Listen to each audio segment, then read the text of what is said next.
Hello दोस्तों, स्वागत है आप सभी का एक नई क्लास के अंदर। आज हम देखने वाले हैं कि फोर्थ ग्रेड के अंदर जो एक टॉपिक है आपके, जिसका नाम है पत्र लेखन। और पत्र लेखन आज हम इस क्लास के अंदर पूरा विस्तार से करने वाले हैं। और जितने भी पत्र लेखन में से क्वेश्चन आएंगे वो आपको इस क्लास में से देखने को मिलने वाले हैं। इससे बाहर आपके कुछ भी नहीं जाने वाला। तो ये क्लास ये आप आराम से ले लो पूरी, और पत्र लेखन आपका पूरा टॉपिक कंप्लीट। क्योंकि ये जो पीडीएफ मैं लेकर आया हूँ ये आपके है आरबीएसई की जो ऑफिशियल बुक चलती है आपके व्याकरण की, उसमें से ये पीडीएफ बनी हुई है। तो इसमें से आपके क्वेश्चन आने वाला है, क्योंकि सरकारी किताब है तो उसमें से क्वेश्चन बनते हैं भाई। तो चलो शुरू करते हैं पत्र लेखन और पढ़ते हैं विस्तार से। तो पत्र लेखन के बारे में दे रखा है, देखो। मनुष्य सामाजिक प्राणी होने के नाते अपने जन्म से मृत्यु पर्यंत अपने भावों और विचारों को दूसरे तक संप्रेषित करता है। यानी कि अपने विचारों को संप्रेषित करता है, दूसरे तक पहुंचाता है। भावों और विचारों के संप्रेषण के लिए विभिन्न माध्यमों का सहारा लेता है। आदिकाल में मनुष्य ढोल बजाकर, चिल्लाकर, आग जलाकर अपना संदेश अपने मित्रों परिचितों तक पहुंचाता था। यानी कि ये जो तरीके पुराने तरीके हो गए भाई। अब वर्तमान तरीका देखा जाए तो व्हाट्सएप है, इंस्टाग्राम है, और इससे पहले देखा जाए तो आपके पत्र लेखन है, ये सब हुआ करते थे। इन अत्याधुनिक साधनों को अपनाते हुए भी पत्र का जो महत्व है वो आज भी बना हुआ है भाई। तो इसमें दे रखा है, देखो। दैनिक कार्य व्यवहार के संपादन करते समय मनुष्य कई प्रकार के पत्र लिखता है। कई बार वह अपने स्वजनों को बधाई देने के लिए, शुभकामना प्रक्षेपण करने के लिए पत्र लिखता है, और कई बार रोजगार के लिए आवेदन करता भी है। और कभी किसी कार्य के न हो पाने पर शिकायत पत्र या सरकारी कामकाज के संपादन के लिए भी एक कर्मचारी को नित्य प्रति कई पत्र है वो लिखने होते हैं। इसी क्रम में संदेश प्रेषण के कितने भी अत्याधुनिक विकल्प उपस्थित होने के बावजूद भी पत्र लेखन का काम आज भी अपना महत्व रखता है। लेकिन वास्तव में पत्र लेखन भी ये क्या है, कला रहती है भाई। इसकी क्या क्या विशेषता रहती है वो देखो। अच्छे पत्र की विशेषता क्या होती है? तो अच्छा पत्र जो होता है, अच्छे पत्र एवं प्रभावी पत्र में निम्नलिखित विशेषताएं रहती है। सबसे पहली विशेषता यह रहती है पत्र की, कि पत्र की भाषा है वो एकदम सरल होनी चाहिए भाई। ठीक है ना। एक अच्छे पत्र की भाषा सरल होनी चाहिए, जिससे कि प्राप्तकर्ता को संदेश सरलता से संप्रेषित हो सके। पत्र में अनावश्यक कठिन शब्दों या दुर्व्य अलंकृत शब्दों का प्रयोग नहीं करना चाहिए। मतलब ऐसी भाषा में लिखा होना चाहिए कि सामने वाला आराम से समझ जाए कि जी भेजने वाले ने मुझे क्या बताने के लिए भेजा है। और दूसरी इसकी विशेषता होती है स्पष्टता। यानी कि अच्छे पत्र का प्रमुख गुण स्पष्टता होता है। पत्र लेखन को अपनी बात इतनी स्पष्ट लिखनी चाहिए कि प्राप्तकर्ता आपके संदेश को स्पष्ट रूप से ग्रहण कर सके। यानी कि आपने पत्र इतना स्पष्ट भाषा में लिखा है कि सामने वाला पढ़ते ही समझ जाए कि हाँ भाई, इसके अंदर ये संदेश आया हुआ है। और तीसरी विशेषता दे रखी है संक्षिप्तता। यानी कि जितना हो सके शॉर्ट होना चाहिए, यानी कि टू द पॉइंट होना चाहिए। जो आपको काम है उससे, या जो संदेश उसको भेजना है सामने वाले को, वो संदेश के बारे में ही आपको बताना चाहिए। तो देखो, संक्षिप्तता दे रखा है। एक अच्छे पत्र में संक्षिप्तता का गुण भी होता है। पत्र लेखन को अपनी बात कम शब्दों में पूरी करने का प्रयास करना चाहिए। कई बार हम एक ही बात को अलग अलग शब्दों में पुनः लिखते जाते हैं, इस वृत्ति से बचना चाहिए। यानी कि जो चीज़ लिखनी है वो आपको एकदम टू द पॉइंट इसमें लिखनी है भाई। ठीक है ना। नेक्स्ट विशेषता देखो इसकी क्या दे रखी है, 4 नंबर, क्रमबद्धता। यानी पत्र लेखक को अपने पत्र लेखन में क्रमबद्धता का भी ध्यान रखना चाहिए। जब एक ही पत्र में एकाधिक बातें लिखी जानी हो तब पत्र महत्वपूर्ण बातों को लिखते हुए फिर सामान्य बातों की ओर बढ़ना चाहिए। साथ ही यह भी ध्यान रखना चाहिए कि एक बात जब लिखना प्रारंभ कीजिए, जब तक कि पूरी तरह से पूर्ण करने के बाद ही दूसरी बात लिखना प्रारंभ कीजिए। यानी कि क्रमबद्धता भी इसका रहता है। तो सरलता, स्पष्टता, क्रमबद्धता, और फिर आता है आपके संपूर्णता। यानी कि ये भी आपके इसके अंदर रहती है कि एक पत्र के अंदर मतलब पूरी बात लिखनी चाहिए ताकि सामने वाला आराम से समझ सके। फिर आती है प्रभावशीलता। फिर आती है आपके बाह्य सज्जा। यानी कि अगर आप पत्र लिख रहे हो तो पत्र की जो बाहरी बनावट होती है, यानी कि बाहरी जो सजावट होती है, वो भी इसकी एक विशेषता रहती है भाई। जैसे उपयुक्त विशेषताओं के साथ साथ बाह्य सज्जा का भी पत्र लेखन में अपना महत्व होता है। इस हेतु निम्नलिखित बातों को ध्यान से रखना चाहिए। जैसे कागज़ अच्छी किस्म का होना चाहिए। लिखावट बड़ी सुंदर और स्पष्ट होनी चाहिए। ऐसे नहीं कि आपने पत्र तो लिख दिया लेकिन आपकी लिखावट इतनी ख़राब है कि सामने वाला उसको पढ़ ही नहीं पा रहा कि क्या भेजा है। तो ऐसा बिल्कुल नहीं होना चाहिए। लिखावट सुंदर होनी चाहिए और स्पष्ट होनी चाहिए। तीसरा दे रखा है वर्तनी की त्रुटियां न हो। और 4 नंबर दे रखा है विराम चिन्हों का उचित प्रयोग होना चाहिए। 5वां दे रखा है तिथि, अभिवादन और अनुच्छेद का भी उचित रूप से प्रयोग इसमें होना चाहिए। तो ये तो रहती है अभी पत्र लेखन की विशेषताएं। तो एक बार वापस देख लो विशेषता क्या दे रखी है। सबसे पहले सरलता, स्पष्टता, संक्षिप्तता और कर्मबद्धता, संपूर्णता, प्रभावशीलता और बाह्य सज्जा। तो 7 प्रकार की इसकी विशेषता रहती है। फिर आपको दे रखा है पत्रों के प्रकार। तो पत्र सामान्यतः 4 प्रकार के होते हैं। पहला होता है आपके व्यक्तिगत या फिर कह सकते हैं पारिवारिक पत्र, जो आप अपने परिवार के सदस्य, जैसे आप बाहर रहते हो तो घर पे पापा मम्मी को भेज रहे हो, छोटे भाई बहन को भेज रहे हो, तो ये तो आपके हो गए क्या, व्यक्तिगत और पारिवारिक पत्र। फिर आता है आपके कार्यालय या फिर राजकीय पत्र, जो अगर आप किसी गवर्नमेंट जॉब में हो तो आप किसी कार्यालय में कोई पत्र भेज रहे हो तो वो आपका आ जाएगा कार्यालय पत्र या फिर राजकीय पत्र। फिर आता है आपके व्यावसायिक पत्र, जैसे अगर आप कोई व्यवसाय कर रहे हो तो उससे संबंधित आप अपने पार्टनर को या अपने कर्मचारी को कोई पत्र भेज रहे हो तो वो आपके आ जाएगा व्यावसायिक पत्र।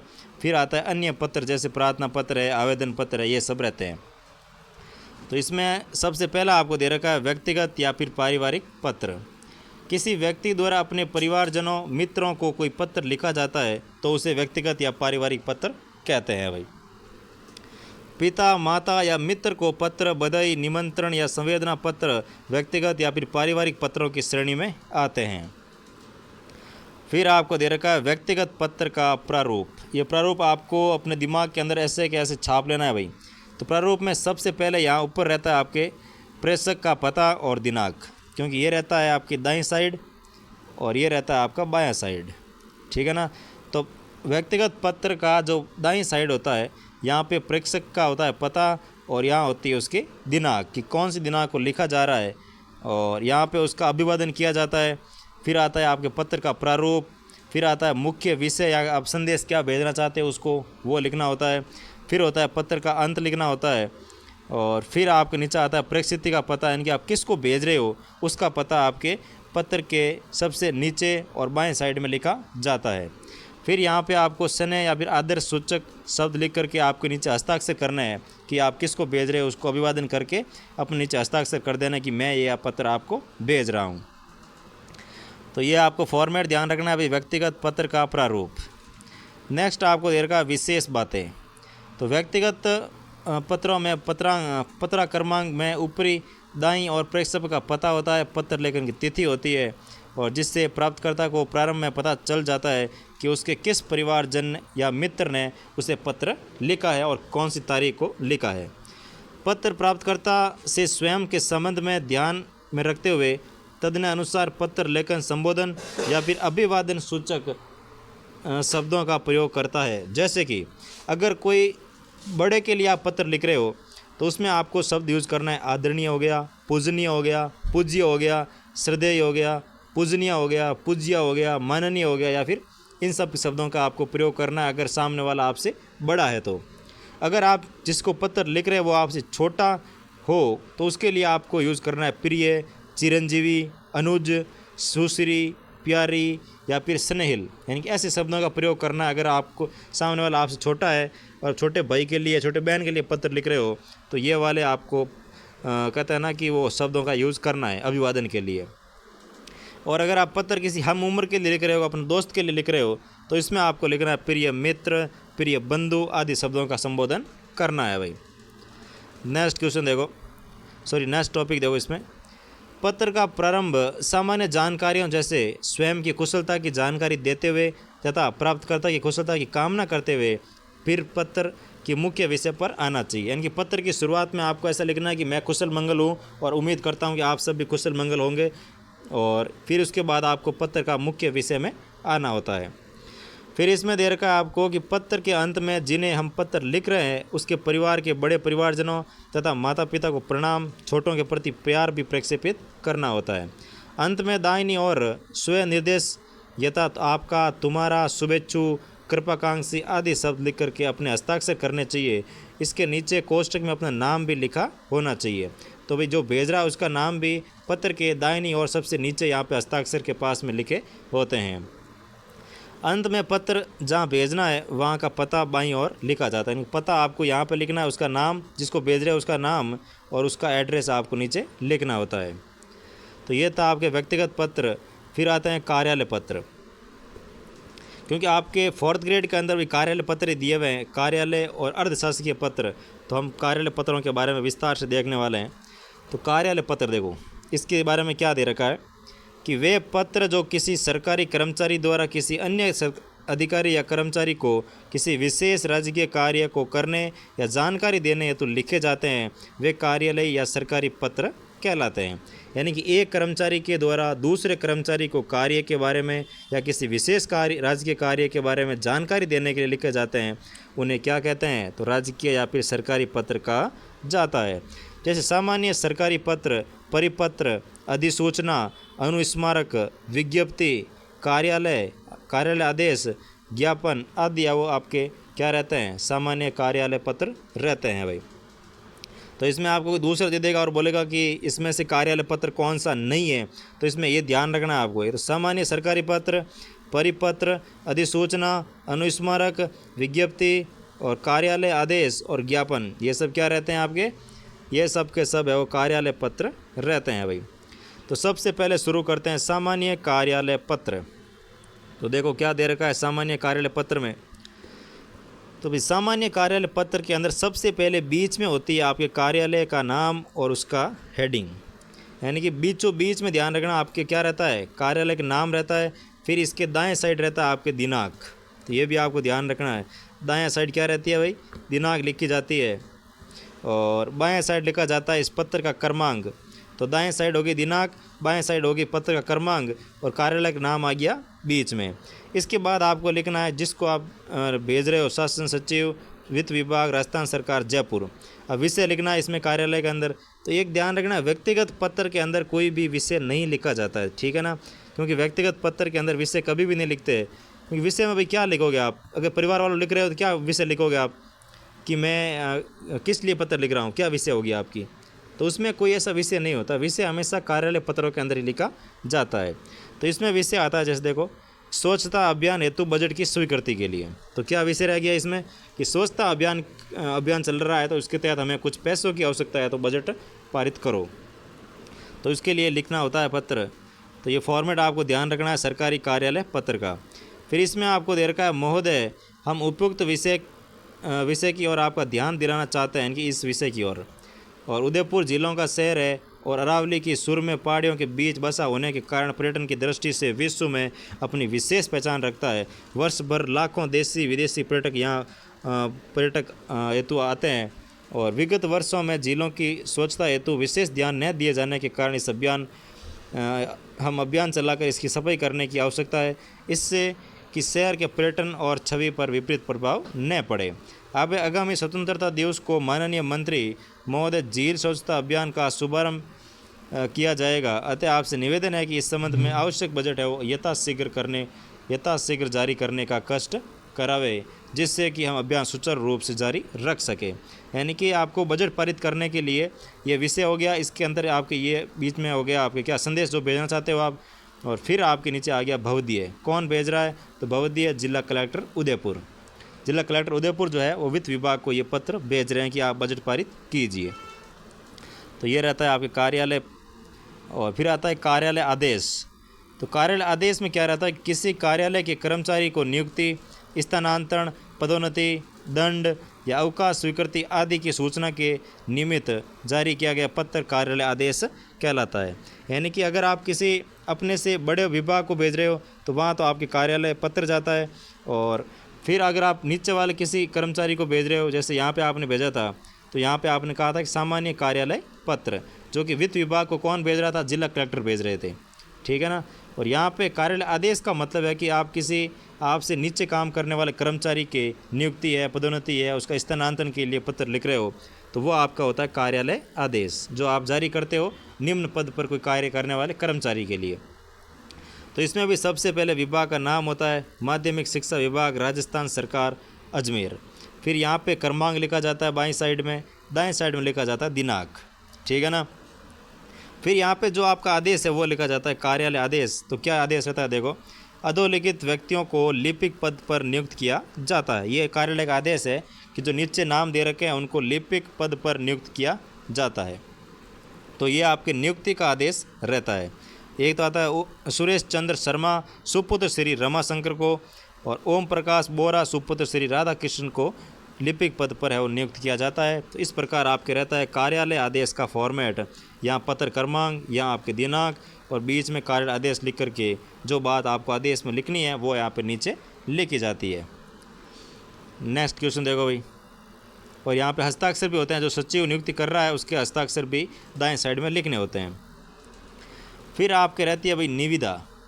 तो निविदा क्या होती है देखो, सरकारी कार्यालयों अथवा गैर सरकारी प्रतिष्ठानों द्वारा सामान आपूर्ति या फिर निर्माण, मरम्मत आदि कार्य करने के लिए कार्य संपन्न कर सकने वाले व्यक्तियों या प्रतिष्ठानों को सूचना प्रदान करने के लिए समाचार पत्रों में उससे संबंधित आमंत्रण प्रकाशित किया जाता है। इसे निविदा कहते हैं। यानी कि कोई भी सरकारी कार्यालय हो या फिर कोई भी गैर सरकारी कार्यालय हो, उसको अगर कोई काम करवाना है, जैसे मान लो कोई सरकारी स्कूल है और वहाँ पे पौधे लगाने हैं मान लो, तो पौधों के लिए भी उसको पहले क्या करना होगा, एक निविदा निकालनी पड़ेगी अखबार के अंदर कि भाई जो संगठन या फिर जो कोई भी इस कार्य को करना चाहता है वो इस निविदा के तहत आमंत्रित किया जाता है भाई। फिर इसमें लिखा जाता है देखो राजस्थान सरकार। फिर इसमें आएगी बीच में कार्यालय कौन सा है, तो जिला शिक्षा अधिकारी माध्यमिक शिक्षा नागौर, यानी कि ये कार्यालय है वो लिखा, इस कार्यालय के द्वारा ये निविदा निकाली गई है। तो बीच में तो आगे आपके विभाग का नाम आता है, फिर आपके आएगा यहाँ पे क्रमांक, और फिर आपके यहाँ पे रहेगी दिनांक। तो ये तो कार्यालय पत्र के अंदर ऊपर वाला फॉर्मेट तो पूरा वही सेम रहता है कि ऊपर तो बीच में आएगा कार्यालय का नाम, दाईं साइड आएगा दिनांक, और बाईं साइड क्या रहने वाला है, पत्र का क्रमांक रहने वाला है। फिर आपको दे रखा है निविदा सूचना संख्या की, जो निविदा है ये कौन सी संख्या, इसका क्रमांक रहने वाला है। तो निविदा सूचना संख्या 12/2015-16 की। तो इसमें क्या दे रखा है देखो, राजस्थान के राज्यपाल महोदय की ओर से निम्न हस्ताक्षरकर्ताओं के कार्यालय में निम्नलिखित सामग्री की आपूर्ति हेतु मोहरबंद निविदाएं आमंत्रित की जाती है। यानी कि जिस विभाग में जो भी कार्य करवाना होता है उस विभाग के तहत इस प्रकार ये नियुक्ति, इस प्रकार है वो निविदा सूचना है वो प्रकाशित होती है अखबार के अंदर। आप चाहे देखना अखबार में लगभग हमेशा 1-2 नियुक्ति आती रहती है भाई। किसी स्कूल की आ गई, कभी कोई रोड की आ गई, या कोई टंकी वगैरह की आ गई पानी की टंकी के लिए, या फिर कहीं पर जैसे होती है एक गवर्नमेंट स्कूल के चारों ओर हत्ता निकालने के लिए। तो ये निविदाएं वगैरह आप देखो अखबार के अंदर इसी फॉर्मेट में आती है भाई। तो इस प्रकार ये दी जाती है। प्रपत्र प्राप्ति 14/10/2015, और निविदा प्रेक्षेपण अंतिम तिथि कब है, तो 25 तारीख अंतिम तारीख है वो 5 बजे तक। और निविदा खोलने का समय कब है, तो 26 तारीख को खुलेगी प्रातः 11 बजे। तो ये सारी की सारी जानकारी है वो निविदा के अंदर दी जाती है।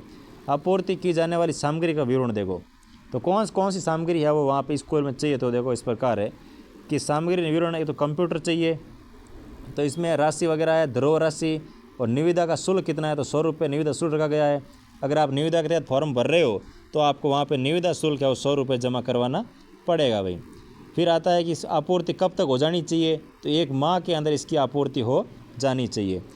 और नीचे इसका दे रखा है हस्ताक्षर जिला शिक्षा अधिकारी माध्यमिक शिक्षा नागौर। यानी कि देखो पूरा फॉर्मेट यहाँ से पहले कार्यालय का नाम, फिर दिनांक, फिर आपके क्रमांक, फिर बीच में आती है निविदा कि मुझे क्या चाहिए और कितनी तारीख तक चाहिए, कौन सी तारीख लास्ट है, कब निविदा खुलेगी, वो पूरी जानकारी लिख करके फिर कौन सी सामग्री चाहिए वो आपने यहाँ पे एकदम बढ़िया सारणी बना के विस्तार से बता दिया। फिर नीचे है वो जो निविदा निकाल रहे हैं उनके हस्ताक्षर यहाँ पे हो जाते हैं। और धरोहर राशि भी यहाँ पे देखो रखी जाती है। कंप्यूटर के 4000 है, स्टील अलमारी के 2000 है या फिर 2000 है। तो इस प्रकार ये निविदा का फॉर्मेट रहता है भाई, ठीक है ना। नेक्स्ट देखो ये निविदा नंबर 2 देखो, इसमें भी सेम फॉर्मेट रहता है कि निविदा 2 में आपको दे रखा है कार्यालय अधीक्षण अभियंता वृत्त कोटा अल्पकालीन निविदा सूचना संख्या 5/1/15। यानी कि इसमें भी बीच में हो गया कार्यालय का नाम आपके, और इस तरफ आ गया आपके दिनांक, इस तरफ आ गया आपके क्रमांक संख्या कौन सा, निविदा क्रमांक संख्या कौन सी है। फिर इसके अंदर आपके जो आपको मंगवाना है सामग्री वगैरह वो यहाँ पे सारी की सारी लिखती होती है। और फिर इसका जो ऑफिशियल विवरण है कि मेरे को किस प्रकार का सामान चाहिए, तो कुल निविदा कार्य एक कार्य रहता है। निविदा की लागत कितनी है, तो 132.50 लाख। और फिर आते कुल धरोहर कितनी है, तो अनुमानित लागत की इतना % होनी चाहिए। ऑनलाइन निविदा कब की तारीख तक चलेगी, इतनी तारीख तक चलेगी। निविदा खोलने की तारीख कितनी, तो ये रहती है। तो ये फॉर्मेट जो है वो निविदा का रहता है भाई, ये आपको ध्यान रखना है, ठीक है ना। आपको क्वेश्चन बन सकता है कि निविदा का जो पत्र क्रमांक है वो निविदा के कौन सी साइड में लिखा जाता है, नीचे आएगा बाएं साइड, दाएं साइड, ऊपर, नीचे। तो आपको ध्यान रखना क्रमांक जो है वो निविदा के बाएं साइड लिखा जाता है और दिनांक जो है वो निविदा के दाएं साइड लिखा जाता है और कार्यालय का नाम जो है वो आपके मध्य में लिखा जाता है भाई। नेक्स्ट क्वेश्चन देखो, नेक्स्ट आती है आपके विज्ञप्ति।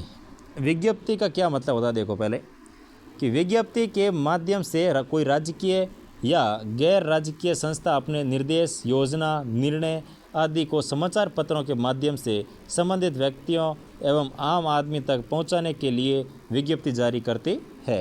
यानी कि विज्ञप्ति का मतलब है कोई भी आपकी सरकारी है, गैर सरकारी योजना है या कोई सूचना है जिसको जनता तक पहुंचानी है या फिर लोगों तक पहुंचानी है, तो उसमें वो सरकारी या गैर सरकारी संस्थाओं के द्वारा विज्ञप्ति जारी की जाती है।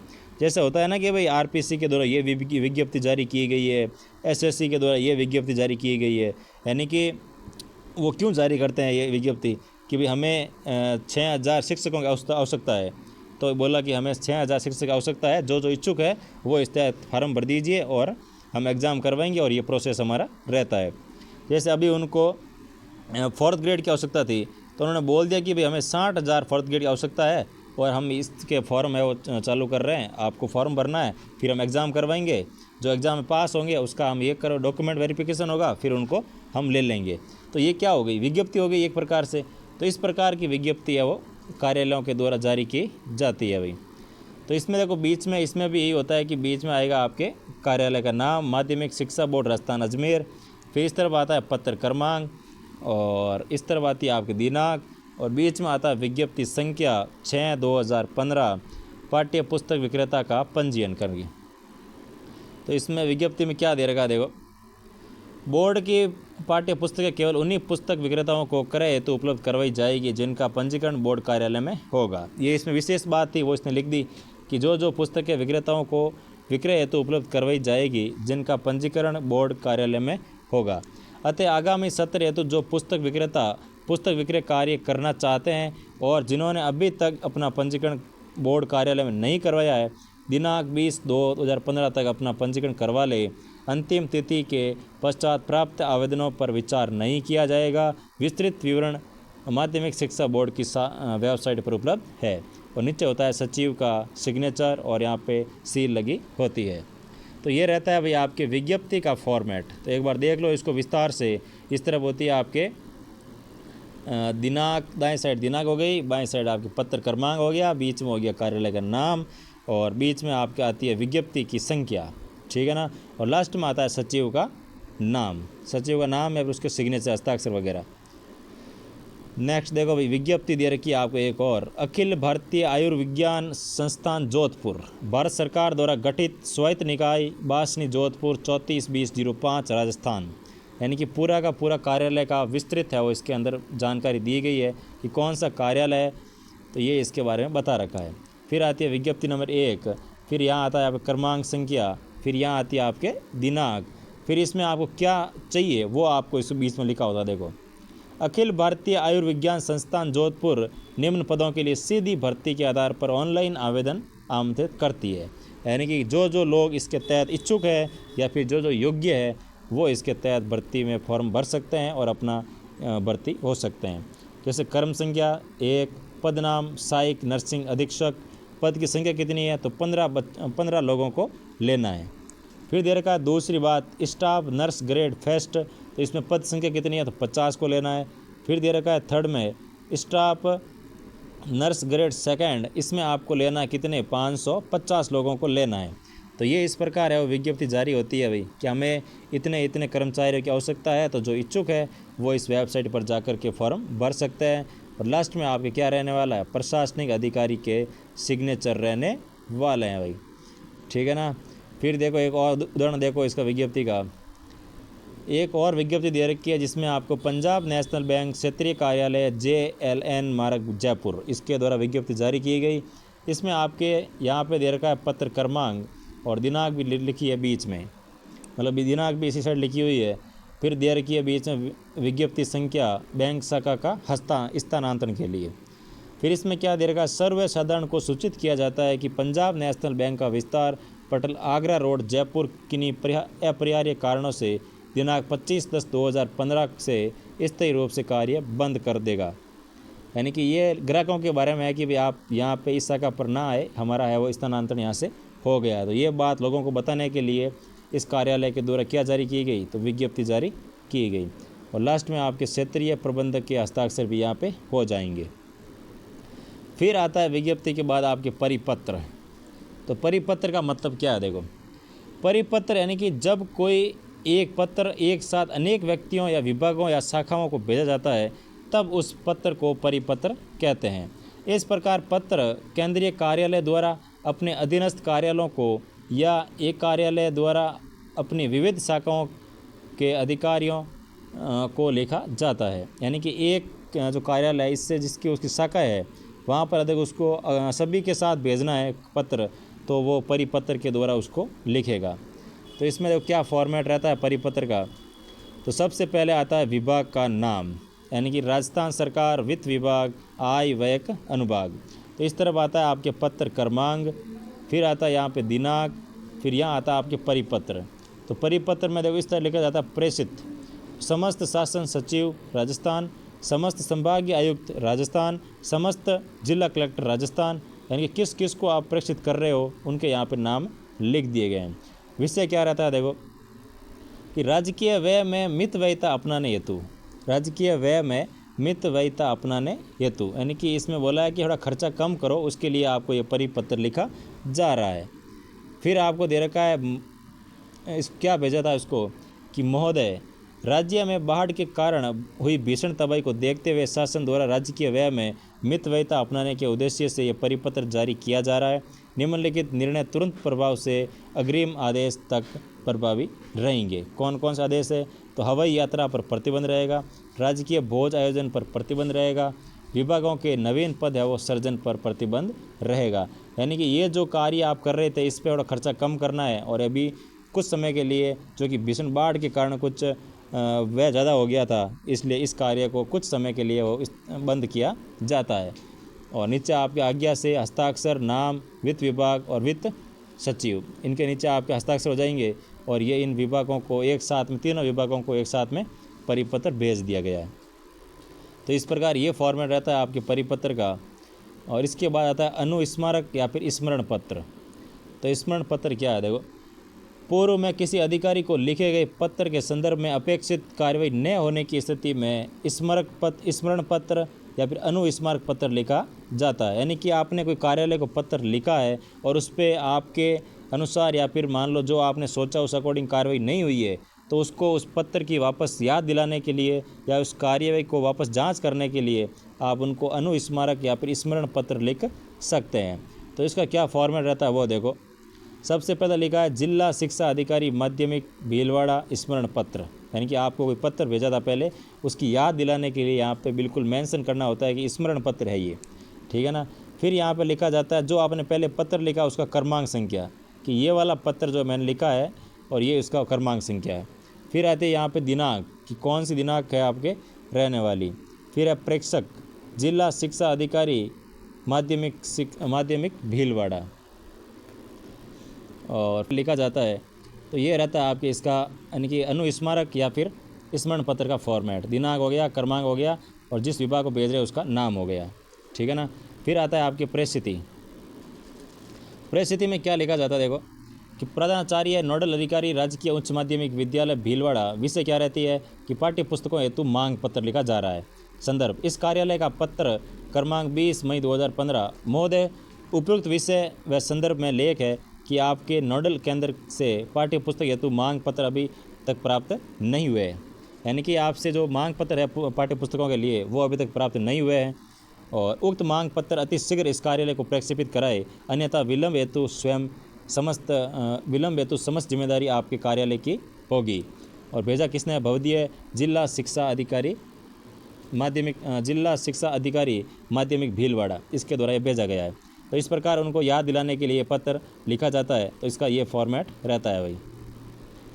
नेक्स्ट आता है आपके अर्धशासकीय पत्र या फिर डमी ऑफिशियल लेटर। तो इसका क्या मतलब है देखो, पहले सरकारी कामकाज के संबंध में लिखे गए आत्मीयता के संस्पर्श से युक्त अनौपचारिक पत्र अर्धशासकीय या फिर अर्ध सरकारी पत्र कहलाते हैं। इस प्रकार के पत्र आपसी सलाह मशवरा करने और वैचारिक आदान प्रदान करने और कोई सहायता चाहने या फिर देने हेतु लिखे जाते हैं। इस प्रकार के पत्र अपने समकक्ष अधिकारी को लिखे जाते हैं। तो अर्ध शासकीय जो पत्र है, ये पत्र ध्यान रखना अपने समकक्ष अधिकारी को ही लिखे जाते हैं भाई। तो अर्ध शासकीय पत्र का नमूना देखो, किस प्रकार का प्रारूप रहता है इसमें।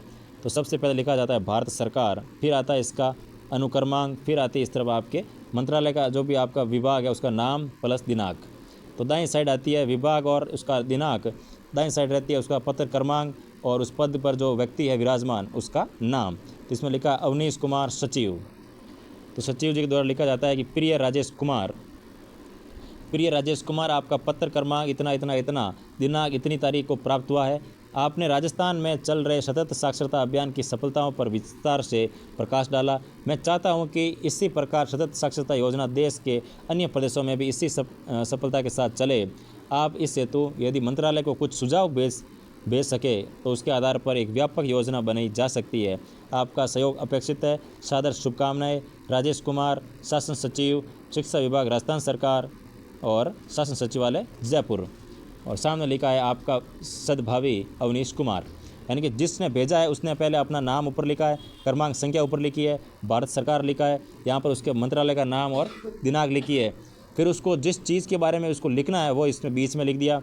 फिर इसने आप जिसको लिखा है उसका नीचे एड्रेस लिखा है आपके बाईं ओर, ठीक है ना, बाईं ओर एड्रेस लिखा है और दाईं ओर अपना वापस इसने अपना नाम वगैरह लिखे। आपका सद्भावी कौन है?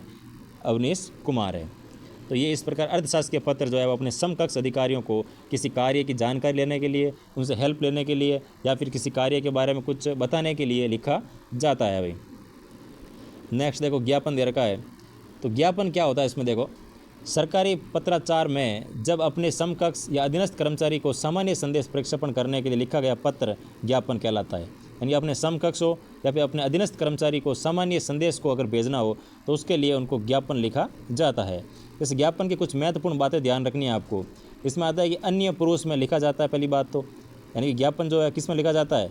अन्य पुरुष के अंदर लिखा जाता है। तो ये लेने आपको हूबहू है वो याद कर लेनी है भाई, क्योंकि क्वेश्चन सीधे आएगा कि कौन से पत्र के अंदर अन्य पुरुषवाचक का प्रयोग या अन्य पुरुष में लिखा जाता है। तो ध्यान रखना, ज्ञापन को हमेशा अन्य पुरुष में लिखा जाता है।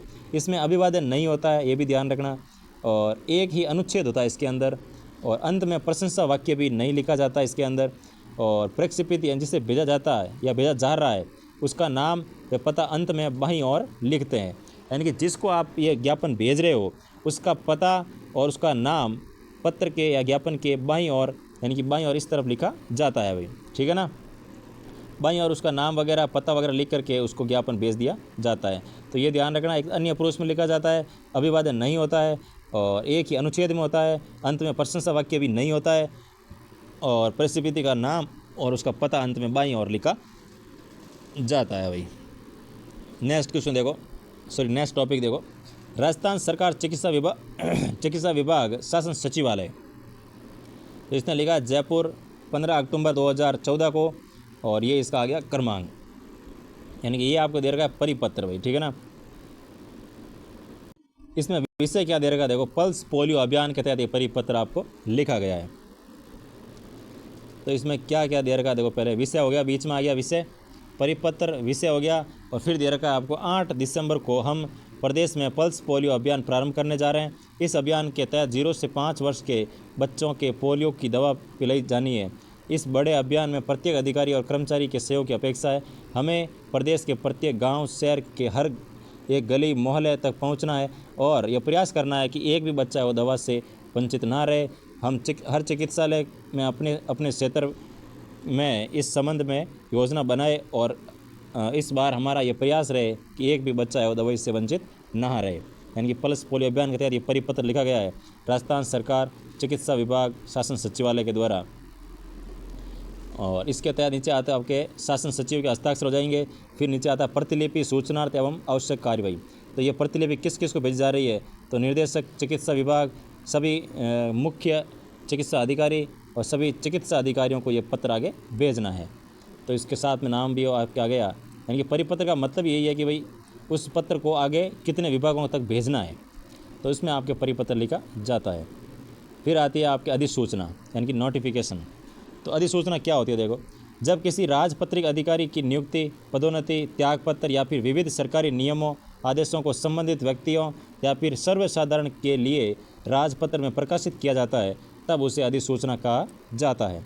अधिसूचना कैसे होती है, देखो, सबसे पहले बीच में आता है विभाग का नाम। जैसा कि सभी कार्यालय पत्रों में यही आ रहा है कि बीच में विभाग का नाम आएगा, दाएं साइड दिनांक आएगी, बाएं साइड उसका पत्र क्रमांक आने वाला है, फिर उसकी जो आप बात लिख रहे हो वो बीच में लिख दो, फिर लास्ट में जो भेज रहा है उसका पता और वो नाम वगैरह उसका पद वगैरह लिखते हैं। तो ये लगभग फॉर्मेट सब में सेम रहता है भाई, एक दो में छोड़ करके जैसे आपके विज्ञप्ति वगैरह में थोड़ा चेंज हो जाता है बीच में, तो ये थोड़ा आपको ध्यान रखना है। और ज्ञापन वगैरह में तो उसमें थोड़ा ध्यान रखना है आपको, ठीक है ना। इसमें क्या दे रखा है, देखो, क्रमांक संख्या लिख दी बीच में और यहाँ लिख दिया दिनांक। फिर लिखा केंद्र सरकार केंद्रीय अधिनियम 1956 की धारा 26 की उपधारा 2 के अंतर्गत प्रदत्त शक्तियों का उपयोग करते हुए राजस्थान हैंडलूम के कुछ कारखाने खोलना चाहती है। अतः एतद्द्वारा सूचित किया जाता है कि यदि कोई भी इस कार्य के संबंध में कोई प्रतिवेदन करने का इच्छुक हो तो अपना प्रतिवेदन इस सूचना के जारी होने से 2 माह की अवधि के अंदर सचिव राजस्थान राज्य उद्योग विभाग सचिवालय जयपुर को प्रक्षेपित कर सकता है। तो ये आपके इसके तहत अधिसूचना रहती है कि कोई भी अगर इसके अंतर्गत यानी कि हैंडलूम खोलने के लिए कोई इंटरेस्टेड है तो वो आपके सचिव जो है राजस्थान सरकार उद्योग विभाग के, उसको आपकी जानकारी है वो भेज सकता है। तो राज्यपाल महोदय की आज्ञा से ये जारी की जा रही नोटिफिकेशन। हस्ताक्षरकर्ता का नाम उप शासन सचिव उद्योग विभाग, यानी यहाँ पे उसका नाम होता है और किसके आदेश से जारी होती है ये अधिसूचना, उसका नाम भी आपके दाएं साइड में लिखा जाता है भाई। तो ये भी आपको इसमें ध्यान रखना है। फिर आपको आती है प्रतिलिपि निम्नलिखित सूचना प्रक्षेपित। जो प्रतिलिपि है वो इन सब को भी आगे भेजनी होगी। सचिव को भेजना है राजस्थान उद्योग विभाग जयपुर और अधीक्षक को भेजना है राजकीय मुद्रणालय जयपुर के द्वारा, ठीक है ना। फिर आपके दे रखा है व्यावसायिक पत्र, और व्यावसायिक पत्र हमारे कोर्स के अंदर नहीं है तो ये हमें नहीं पढ़ना है। तो ये आपके थे अभी प्रमुख कार्यालय पत्र, इसके तहत हमने अधिसूचना पढ़ी और परिपत्र पढ़ा, ज्ञापन पढ़ा और अर्थशास्त्र के पत्र भी पढ़े और उसके नमूने भी देखे। फिर आपके आता है स्मरण पत्र भी पढ़ा और परिपत्र वापस पढ़े थे यहाँ पे, और विज्ञप्ति भी पढ़ी थी, और विज्ञप्ति के अलावा हमने यहाँ पे निविदा पढ़ी और निविदा के बाद कार्यालय आदेश पढ़े, कार्यालय और सामान्य कार्यालय पत्र पढ़े। तो ये थे अभी आपके प्रमुख जो पत्र लेखन में रहता है 4th ग्रेड के अंदर। तो इससे बाहर आपके कुछ भी नहीं जाने वाला। तो इस क्लास को 1-2 बार और देख लेना अगर समझ नहीं आया हो तो, लेकिन इससे बाहर आपकी क्वेश्चन एक भी नहीं आने वाला। ठीक है, फिर मिलते हैं नेक्स्ट क्लास के अंदर। Thank you so much.